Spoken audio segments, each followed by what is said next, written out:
pipiliin saan ka, pangkat durian o team kakao.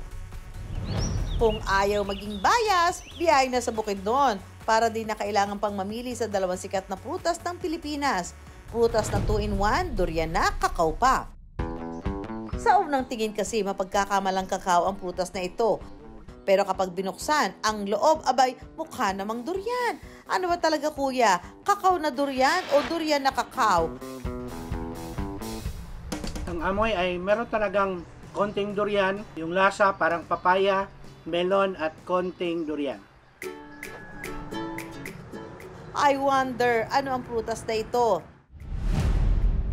Sa bayan ng Don Carlos sa Bukidnon, abala sa pagpulot ng kakaibang prutas, ang ka-wonder nating si Jong. Ang prutas na tila may identity crisis kung durian o kakao, ang tawag pala, mukambo. Mga ka-wonder, samahan niyo akong mamitas ng mukambo fruit pang merienda. Ang mga bunga nito kusang nalalaglag sa puno kapag hinog na. Ang totoo niyan, magkapamilya pala ang mukambo at kakao, kaya look alike ang dalawa.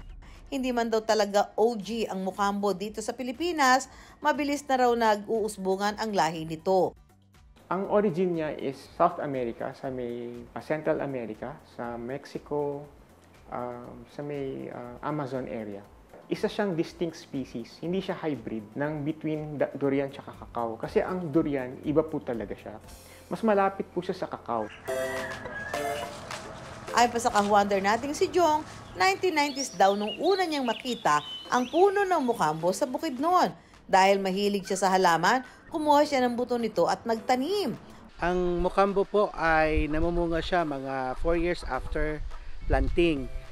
So after nung mamunga siya, continuously fruiting na po siya at buong taon siyang namumunga. Meron lang siyang pinakamaraming bunga dito sa Bukidnon mga July at August pa. Mukambo, di mo kami maloloko. Mukha mang kakao, kapag binuksan naman, mukha ng durian.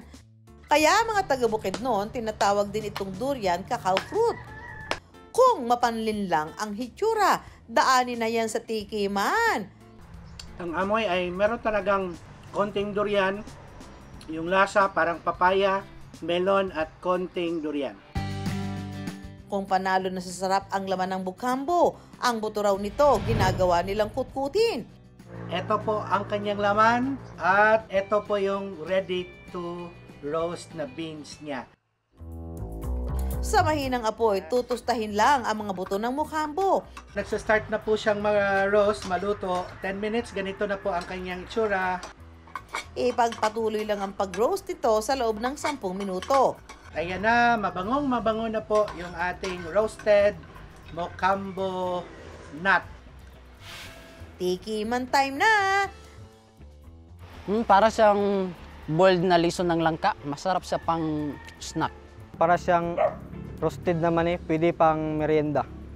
Sa mga wala pa ring bilib sa mukambo, cambio na sa bashing. Nakalilito ba ng hitsura nito? Walang alinlangan naman sa lasa at pakinabang.